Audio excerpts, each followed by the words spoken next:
Hey guys, we're back with our next episode of our fantasy text-based RPG, Sryth. So last time we're continuing on the Proving Grounds after I had rage quit the episode before, because I died for the first time ever in our playthrough. So we're still doing the Proving Grounds things currently. Before I went on though, I do want to rest and save again. And I wanted to go to Trinmore, but I didn't want to go to my joint because I haven't upgraded my castle in some time. In some time. I guess Trinmore is northern. Northeast? Southeast? Oh, there we go. There we go. Yeah, it's been quite some time since I've seen Kendall's. Let's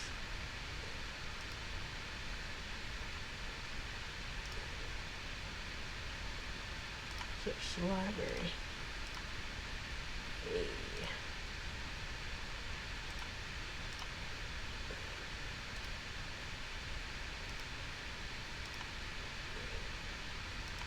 Cool. So I come to the library every day and get some functional stuff. Anyway, let's go ahead and upgrade the fireplace and then the stairs.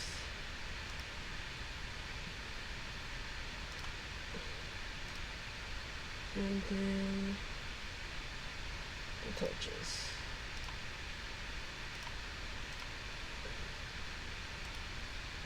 Yeah.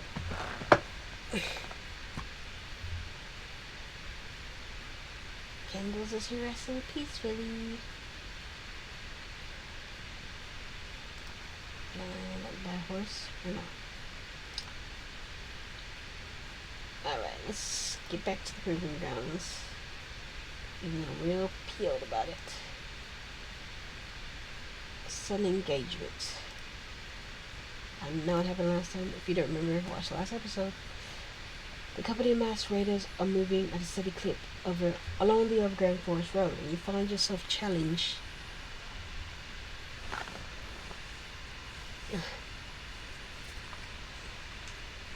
You find it challenging to keep pace with the stealthily maintaining a safe distance. When the last horseman disappears around the bend in the road, you seize the opportunity to break into a sprint and attempt to bridge the gap unseen. With O'Leary trailing close behind, you dash along the road. Your eyes and ears alert for the first sign of danger, and your companion suddenly screams, stops you dead in your tracks. 20 yards behind you in the middle of the road is the body of O'Leary, standing over her, a moving form as a hopping forest troll. Two more of the beasts are lurking down the forest and lean over a body for three to the face you. The troll grunts loudly and trots down the road towards you. Loose! The arrow buries itself into the troll's chest, and the hideous beast pitches forward, its massive bulk striking the ground with a dull thud. And before you can ready another arrow, the remaining two trolls are upon you and striking out at you savagely with their deadly claws. Why are they after O'Leary, not me? Am I just faster than her?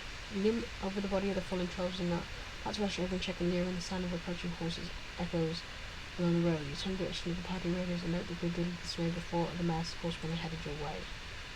Well, this is a problem. 4 against 1. I'm fine with those odds. The 4 masked horsemen, presumably having heard the sound of your struggle with the trolls, move swiftly in your direction. When they draw to within a few yards of the rider's halt, you find yourself to be an unlucky target of 2 drawn and set crossbows. The other 2 horsemen draw long swords and stare out at you from behind the painted mask. Finish it out. There's one of them and the 2 men wielding crossbows raise their weapons. They are about to loose their bolts. Loose! Fortification. The horsemen release the bolts almost simultaneously, and the missile hurtles through the air and slams into the invisible barrier you summoned on the split second before. The bolts splatter harmlessly to the ground, and the 2 masked men discard their crossbow in favor of their swords, and the group of 4 begin to move their mounts to encircle you. Suddenly, 2 of the circling horsemen urge their steeds towards you and closing in their blades points to cut you down. Or they're dead. The 2 assailants are dead and the mounts are scattered. The remaining horsemen seem leery to approach you. One of them draws a small axe But she flips in his hands practically before hurling the weapon at you. The axe flips end over end and it streaks through the air towards you. Dive to the left, barely escaping the hurled axe. The weapon strikes the ground harmlessly. You spring to your feet, prepared to face the two horsemen as they close in on you. Two remaining horsemen slash at you from the saddle, a deadly blade slicing through your armor, just from your head. Oh, now they're dead. The bloody remains of the four horsemen lie scattered about the road. See, I wasn't killed by a person when I got killed, but I was killed by, like, a falling beam. The horses was fled, and luckily for you, the creatures have opted to head in the opposite direction of the departed company toward the foothills. You start back towards O'Leary, who still lies unmoving in the road where she is brutally taken down, but are forced to halt when a familiar enemy emerges from the forest and sends fire in your path. Who is it now? Small trolls? Small trolls. Standing in the middle of the road between you and an unmoving form of O'Leary is a masked woman who once commanded the forest trolls, Sryth and Pop, who met their ends at your hands in Dra-Kih-Tor. The wild man leans into the head of sword of cold blade, eyes gaze out at you from beneath the painted mask that obscures his face. Out of rage you might saw that you have found your way onto the burning heap by now. And as therefore we shall finish this now. Last man strides towards you with the sword resting across his shoulder in the air of extreme confidence, accompanying his every move. How about the 18? A sword and black portal appears in front of you and quickly step into it. The portal closes behind you, silently opening seconds later behind your confused foe. You step out of the portal and launch a surprise attack on the dumbfounded swordsman. Did they let me kill him this time? Oh, thank goodness. The masked foe opens his mouth and a strange hiss escapes his lips as he slumps into his knees and topples sideways into the road. His cruel eyes flex for a few seconds before closing, finally, for a final time. Big examination and possession reveal only two items of interest, a sword and a small quantity of gold in the pouch hanging from his belt. What are you doing? 15 gold. Return from your falling enemy and sprint along the road to where O'Leary lies. You reach O'Leary's side and kneel down beside her, noting a wide gash across her scalp and the side of her face. You look out the savage bullet she took from the troll, so that with fatal, but you find yourself a loss for word. And the rider slowly opening, she painfully props herself up on her elbows. Nice work. She spurts, noticing the carcasses that lie strewn about the road. I must have blocked just enough of love with my staff to get my head intact, and that old stick has come through again, it seems. Leary's demeanor changes as a look of alarm crosses her face. She attempts to stagger to her feet as she turns to behold the source of her sudden fear. Who is it now? A dark fire. Standing in the road behind you is a lone masked man, his gloved hands wreathed in dark flame. It is the same man you encountered in Dra-Kih-Tor, and you recount the trepidation and powerful magic he wielded. His cold, unsettling stare remains fixed at you as he slowly raises his hand and leap forward to attack him before he can unleash his powerful magical attack. The unexpected speed of your attack has caught the masked man off guard and disrupting his impeding magical attack. He says nothing but quickly assumes a defensive posture as he attempts to fend off your assault. Kill. Kill. Kill. Kill. Kill. Kill. Kill. He's run away again. In silent public decks of the combat, it swirling portal opens with the hand behind him. He steps into the vortex and regards with the final icy stare before the portal closes and he's gone. O'Leary, her legs shaking and her face plainly betraying the haunting pain of the troll's savage blow, appears at your side, and the two of you stare at a spot in the road where the masked man mage disappeared. I don't want to heal me, I want to heal her. We can no longer follow the road, she says wearily. This ambush was laid for us, and will be no secret that we survived it. Certain death awaits us if we continue this path. Let's take to the forest and hope against hope that we can reach Dra-Kih-Tor before it's too late. The ominous echo of the approaching hoofbeats reaches your ears almost the moment O'Leary finishes speaking, as if to answer to her stark warning. Without a moment's hesitation, you hurry into the forest, moving out of sight from the road, settling off on course that O'Leary tells you will lead to the ancient temple. With full faith in O'Leary's guidance, as you follow her lead through the tangled wood, and you have no doubt you will reach Dra-Kih-Tor. You only hope that you'll reach it in time.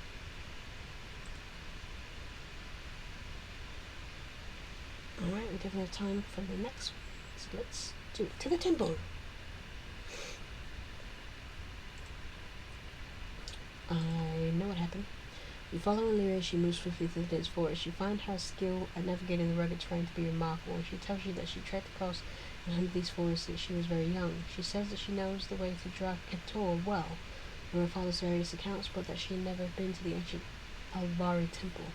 My father always spoke ill of that place, she says, and I've never taken his word on such things lightly. So leave spot momentarily around to your left. You move over and begin to examine the item. O'Leary joins you at your side and lift up a torn piece of bloodied shirt. Suddenly, a desperate shout rings out from the trees to the north. O'Leary starts quickly in the direction of the cries, and with the moments the two of you sprint to the trees, your eyes and ears alert for voice in danger. As you round the base of the small hill, you come upon a scene that sends your pulse racing. Instinctively, you prepare for battle. Prepare for battle! 20 yards ahead, through the dense tangle of growth, 3 forest trolls are clawing at an unarmed man who cling to a branch just barely above the reach of the savage creatures. Wide red gashes visible on the man's chest where a large section of his cloth shirt had been clawed away. Help them! Help them! You spot a sudden movement at the corner of your eye and dive forward, just barely escaping the outstretched claws of the forest troll as the creature springs from the undergrowth. The troll lands between you and O'Leary and turns your way, its lips curling back in a hideous sneer. Having been alerted to the commotion, the 3 trolls clawing at the man in the tree turn and stalk towards you, momentarily forgetting their trapped prey. O'Leary steps between you and the advancing trolls, gripping her wooden staff firmly as she squares off against the fearsome beast. You turn your attention to the lone troll before you. Fight! You step over the troll's carcass and rush to O'Leary's aid. She's already killed one of the 3 trolls she faces, and she loses attack one of the 2 remaining beasts that assail her. Or the final blow seals the troll's fate, and the foul creature slumps to the forest floor, never to rise again. A loud snort spins around you. You discover the troll stepping out of the brush behind O'Leary, a wooden club raised high, and prepares to bring the heavy weapon down on her head. You leap between O'Leary and the troll and attack the fearsome beast. Having slain the troll, you turn to find that O'Leary has sent the last of the beast crashed to the ground with a death blow from her staff. She joins you at your side and both catch your breath. You watch the man in the tree sprawling its shin down its trunk. Shin down? Okay. The middle-aged man, his head topped in a green, white-plumed hat, and his slender face dominated by a dangling red mustache, bows deeply and introduces himself as Tui the Terrible. Well, this is an odd name to be sure, he says, smirking when he witnesses your reactions to his name. Of course, I go by Tui most of the time, but in a certain circle the name Tui the Terrible is of great importance. But never mind any of that. I must thank you too for such a timely arrival. Terrible or not, I saw my day's end right there in that tree. Tui tells you that he's been chased by mass horsemen and trolls all within the last hour, and while he escaped the former readily enough, the latter proved to be a more persistent pursuer. Almost got hold of old Tui, he said, pulling the tear in his cloth shirt from the wide red gash across the midsection, but I'll admit that I'm a more slippery devil than most. But climbing if that tree was a strategy to leave something to be desired, and bother, what's with any of it? I've been better off staying in Murgsville, even with its slim pickings or lack of opportunity. Oh, never mind me. When he finally pauses in the midst of his rambling oratory, you ask him how he became entangled with the masked men and the trolls. Not by my own choice, that I'll tell you, he says, in response to your inquiry. My specialties are many, but fighting trolls and swordmen with painted masks ain't among them, that I can assure you. Till he tells you that he had been following the road to this wood in search of the town of Sryth, hoping to lodge there before heading south along the western frontier of the kingdom. Running for the old boys and the trolls at the temple just up over the forest, not far from here, mind you. Not long after that chase was on, they had their place swarmed and were guarding the road and the 2 entrances to the temple. I've done myself a real favour not having hung about as long as I did, but well, there you have it. He has perked up until he says he witnessed a group of masked men carrying the body of an old man through the front entrance of the temple, and then he exhaled sharply upon hearing this and quickly asked Tui for the details of what he saw. When he finishes his brief account, supplying no more useful detail than he had already imparted, you tell him about the attack on Sryth and the circumstance that led you here. His eyes open wide and he looks upon both of you in amazement. My apologies, dear lady, he says to O'Leary, having learned that it was her father, Jatha, who had been carried into the temple. I spoke too crassly about one very dear you, and of course like you to know that he is yet alive. What I can tell you, O'Leary questions him.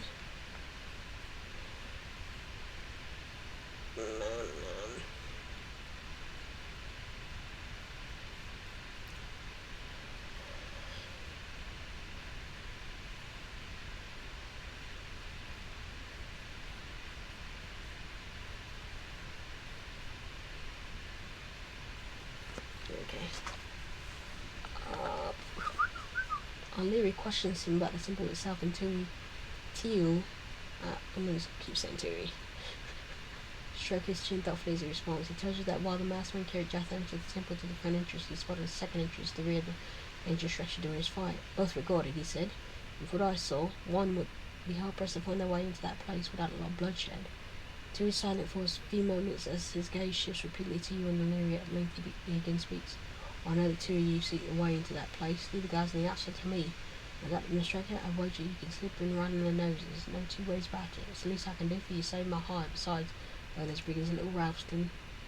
Having settled on the plan, the three of you move off the direction of the temple where Tui tells you in less than a mile away. Leary says nothing during the last leg of the trek, and her stern demeanor betrays the deep concern she has about the fate of her father.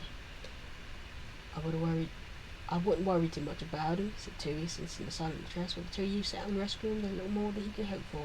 If I run one of his captives, I'd sooner try my luck escaping over the Felroon Danes than face the likes of you two. This will all work out. I got real sense for these things, you know.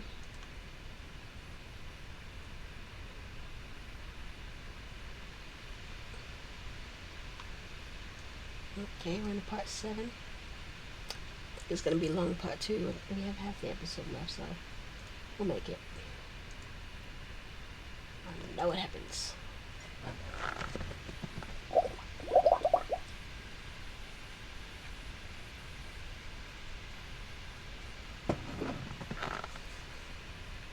Your journey to Dra-Kih-Tor ends atop a rocky hillside below which sits the Alvari Temple. The three of you survey the scene spread out below you, and you're quite dismayed to note the large number of masked men that are gathered about the ancient structure. A handful of them appear to be engaged guarding the front and back entrances, while the rest seem to be just milling about. Tui tells you that he will attempt to stir up much confusion as he can, and lead off as many of the masked men as he's capable of in the process. You won't likely find much time to spare, but it may be just enough time to slip past them. We'll need a bit of good fortune. Tui wishes you both luck before moving off to set events in motion. He tells Olivia that he hopes she will be reunited with his father. Perhaps our paths will cross again someday, he says, under circumstances more fair. You grant me? Well then, I'm off. Good luck and safe return. Tui the terrible this day rides. Watches Tui slinks away through the woods and is lost from sight. You and O'Leary move stealthily to the base of the hill, waiting your opportunity to slip through the enemy's ranks and into the temple. Suddenly a commotion erupts near the front of the temple. You turn in that direction and see Tui springing into the saddle of an unattended horse. He waves to a group of nearby swordsmen, spits the ground at their feet, and the bravado rarely encountered. Tui rides 3 complete rings around the large group of masked raiders before galloping off down the road. His bold plan seems to have paid off. A group of horsemen in front of the temple immediately give chase, and lose their steeds thundering along the road. They pursued rapidly, departing Tui. The masked man who had been milling about next to the temple spills out into the road to have a look at the chase. In the station at the rear of the temple, move around the structure to give you a view of what has just occurred. The moment those interests stand unguarded, and there's no time to lose. You gotta go to the back. You emerge from the forest, make your way with all possible haste to the rear entrance of the temple. The guards who have been stationed here are now moving toward the road in front of the structure, seeking a view of what has just occurred. You step into the temple unseen and immediately faced with the bronze set of stone steps descend to a wide landing where, with O'Leary at your side, you quickly descend the stairs. You made it more than halfway down the flight of stairs. You spot a grey shape, barely discernible in gloom, moving the stairs below. Instinctively, you flatten yourself against the wall as the thick grey arm of a troll streaks out of the shadows, the claw-tipped fingers of its hand raking your flesh. You realize that your quick action is likely spared you a much more serious wound. O'Leary retreats several steps and assumes a combative stance. You rapidly follow suit. A pair of hulking trolls outfitted in oversized leather breastplates emerge from the shadows and lap up the steps, their sharp teeth bared and their claws outscratched to take hold of their intended prey. O'Leary raises a staff and dutifully engages the troll to the right, leaving you to face his hideous counterpart. The carcasses of the troll topple down the steps, ending in a bloody heap in the landing below. You reach the landing and discover one in a narrow set of stairs descending into the shadow.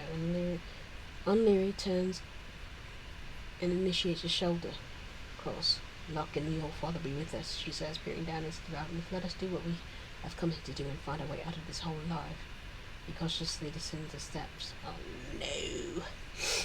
The passage wall of the ancient Alvari temple is covered with intricate geometric engravings. Now and again you hear that what sounds like movement somewhere off far from the gloom. Such as stairs ascends from here to the upper reaches of the temple, but you have no desire to leave this place without accomplishing what you came here to do. That's right. I'm gonna go this way first. With the lyric inside, you constantly make your way through the ancient Alvari temple. Intricate geometric engravings adorn the walls with narrow twisting passages. On the right, as soon as battle stance, and you quickly follow suit as three figures loom out of the darkness ahead. Figures step into the pool of light and reveal themselves to be three masked swordmen. Swordmen spring forward, one of them rushing to attack O'Leary. The other two focus their attention on you. You grit your teeth and prepare for combat, and pressure to your opponent's launches an attack. But before you can even catch your breath, a second swordman is upon you, slashing at you viciously.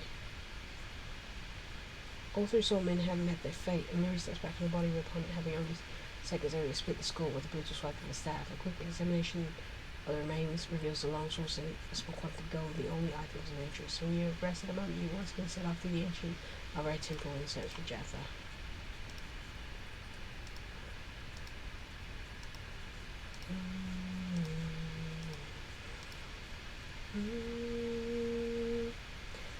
A set of stairs ascends from here. You have reached the temple, but you have no desire to leave. So this is the front entrance.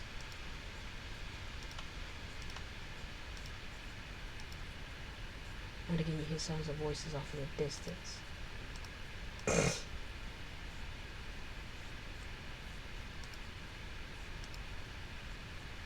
As you round the corner, a sharp click followed by a rush of air is all that alerts you to a crossbow bolt spinning out of shadow towards you. Instinctively you dive to the floor and pray that your action has in time. You manage to avoid a direct hit, scrapes against your exposed flesh, your helpless pass, wounded but alive. You regain your feet as two masked men rush out of the shadows of cool eyes, betraying their attention to defense you work their crossbow bow left undone. The noise from behind causes you to quick glance over your shoulder. The darkness you make out near engaged a masked swordman who has snuck up from behind. You return your attention to the two swordmen you seek to spill your blood. Seems that they may have been expecting our sort of trouble. Your enemies are dead. Their remains sprawl out on the stone floor of the temple. Your feet on Lyria have been finished off. Her assailant arrives at your side a few minutes, tries to catch her breath. Quick examination of their remains reveals long swords and a small quantity of gold.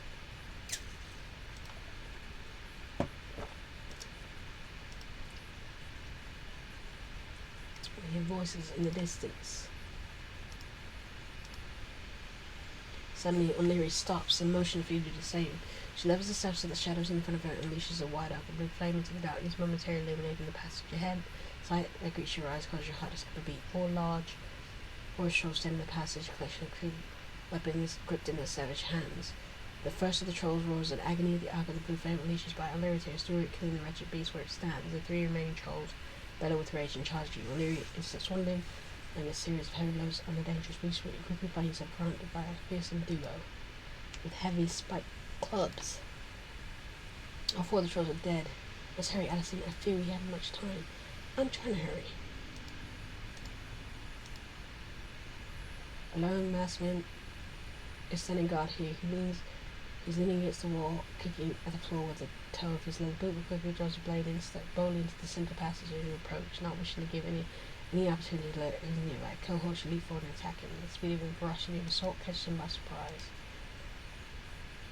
Let me keep you long so it's not open. I hear voices rustling through the distance. Your progress along the passage comes to a halt as three figures emerge from the gloom ahead. A masked man in his guard leather breastplate stands in the middle of the passage, flanked on either side by two masked swordsmen. He draws his blade and levels it threateningly. Out of the corner of your eye, you know Miri adjusts a grip on the staff.